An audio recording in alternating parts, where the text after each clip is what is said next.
Dear students, welcome to yet another online tutorial on Principles of Communication System.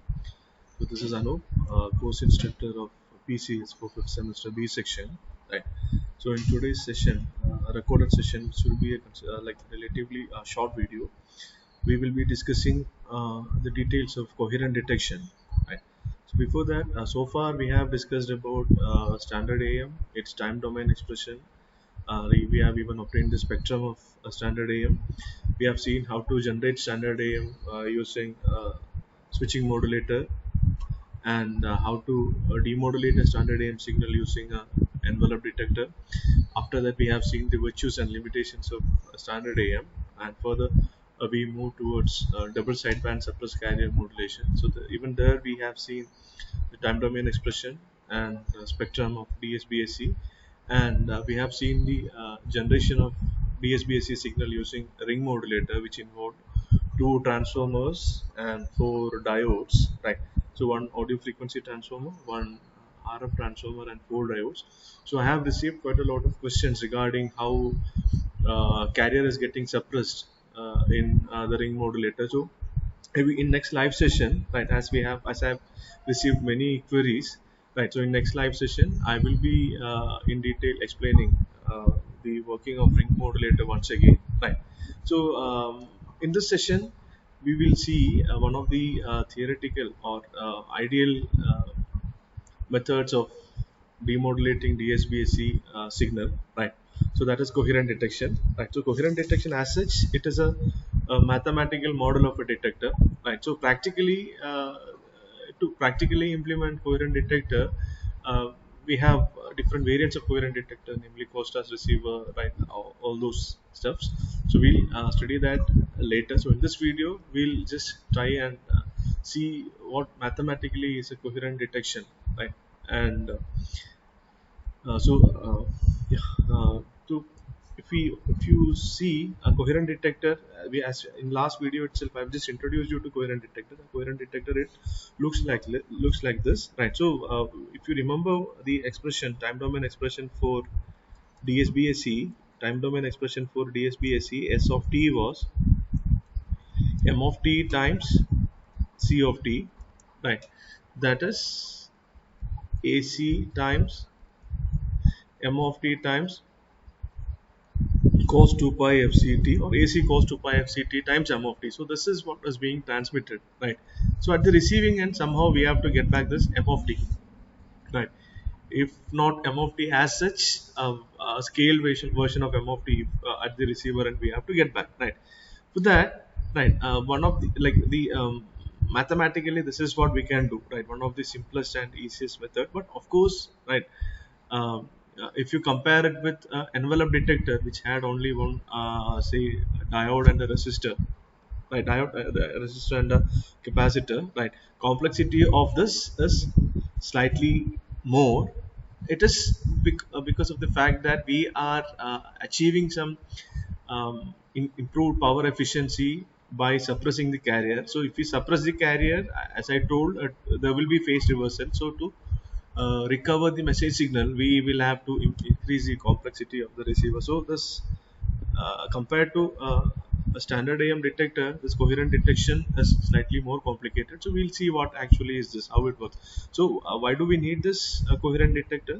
So it is just to recover or demodulate or detect the M of t message part from the modulated signal. So what we have here is, I'll write here, AC cos 2 pi FCT times M of t, right? So now if here at the receiver end there is a local oscillator which is producing a local sinusoid which is having same frequency as the carrier which was used in transmitter, right? And as we can't guarantee excise as a precise phase synchronization, right? So we are considering there is some arbitrary phase error, right? So same thing, whatever this AC cos 2 pi FCT, it is assume that this frequency is not a priori at the receiver end, right? So this local oscillator generates a carrier. Of course there will be some phase error, so that's why I've shown here, even though the carrier C of t which we have considered at the transmitter end, we assume it has a zero phase. Here we are showing some phase error, right? So initially, to start with, let us assume if the phase error phi is equal to 0, so that it will be equal to AC cos 2 pi FCT. So we do have a product modulator. A product modulator, basically what it does is it actually what multiplies both the inputs. If you multiply both the inputs, actually you will get sum and different frequencies. Actually, I'm telling that in by considering the spectrum or the modulation property of Fourier transform, right?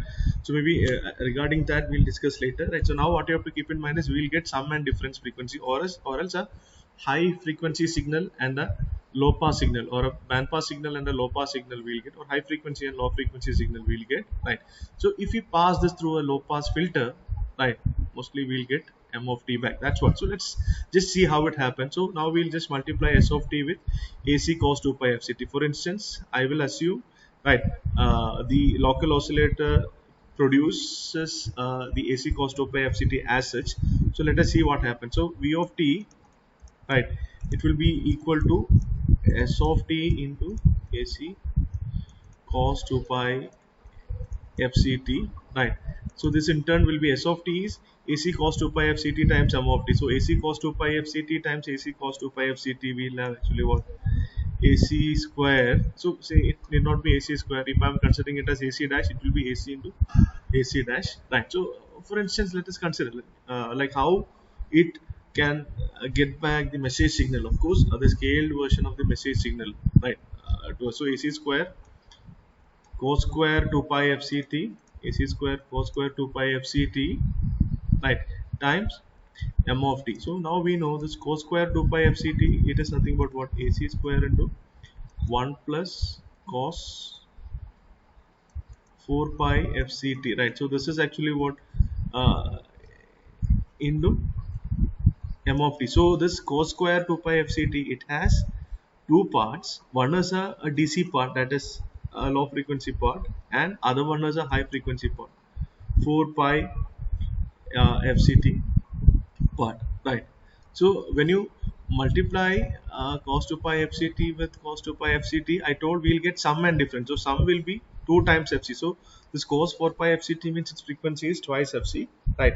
And difference will be fc minus fc, that is 0. So that is DC. So that this is actually what, difference, and this is sum, right? So times m of t we are getting, right, AC square. So what we have in effect is AC square m of t, right? So AC square is a constant, m of t is our baseband signal or our message signal, plus AC square cos times 4 pi fct, right? So when you pass this through a low pass filter, right, which will allow only say the baseband frequency till W. So what will happen is this will be suppressed, or this will be attenuated, or this will be removed from this part, and what we'll get is only a message signal weighted by some constant. So that is the basic idea. Mathematically, that is what is coherent detector, right? So but the practical problem with this coherent detector is we can't assure the same amplitude, or the phase, complete phase synchronization we can't guarantee, right? So because of that there will be some issues. That's what we'll be inspecting in this video further, right? So maybe once again we'll have a quick recap. So a coherent detector, the basic idea is the baseband signal m of t can be uniquely recovered from the DSB-SC wave s of t. Initially what we should do is we should multiply s of t with a locally generated sinusoidal wave, then we should pass it through a low pass filter, right? So then if we need to get the exact m of t back, we should assume the local oscillator signal is exactly coherent or synchronized in both frequency and phase with the carrier wave C of t, right? But unfortunately we can't assure that. Of course there will be some arbitrary phase difference, and we'll see later this phase difference in turn will be a function of time. With respect to time, this phase difference will change. Why? Because the channel over which the signal is being transmitted, right, it its characteristics may dynamically vary according to time, right? So so this phase difference phi again will uh, be a function of time. So what will happen? What actually is the effect of this phi arbitrary phase error? That is what we are going to see here. So v of t is ac dash cos 2 pi fct plus phi. So ac dash cos 2 pi fct phi is the local oscillator output, right, or the c of t which is produced at the transmitter receiving end, right?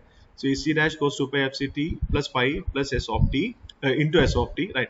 So if you s of t in turn is AC cos 2 pi fct times m of t. So if you multiply this, what we get is AC dash cos 2 pi fct cos 2 pi fct plus phi m of t. So you can consider it as actually what cos a cos b, right? So cos a cos b will be half cos of a plus b plus cos of a minus b. So if we expand like that, what we'll get is we'll get half um, AC dash cos 4 pi fct plus phi. So this is a high frequency signal, right? This is a high frequency signal, right?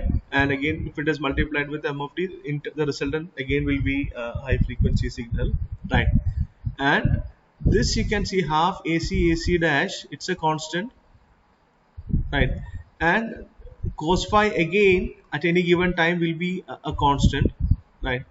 Cos phi again at any given time will be a constant. So what we are getting back is we are getting m of t scaled with some some constant. That is what we are getting at the receiver. And so this is what is being passed through a low pass filter. Once we pass it through, so you can see the spectrum of v of t, that is v of f, will be something like this, right? So it has uh, half AC dash cos phi m of t. So this is actually half AC dash cos phi into m of t, right?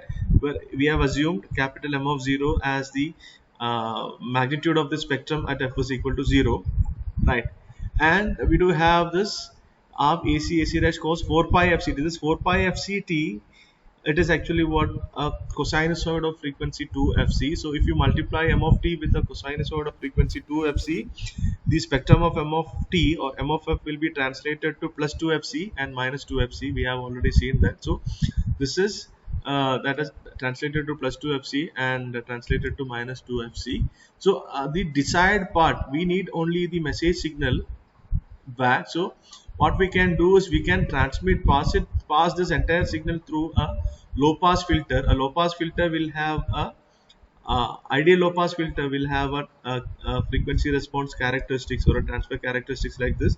So maybe it will allow the gain will be a constant, or maybe we can assume equal to unity from 0 to w, and it will the gain will be 0 for w greater than f greater than w, right?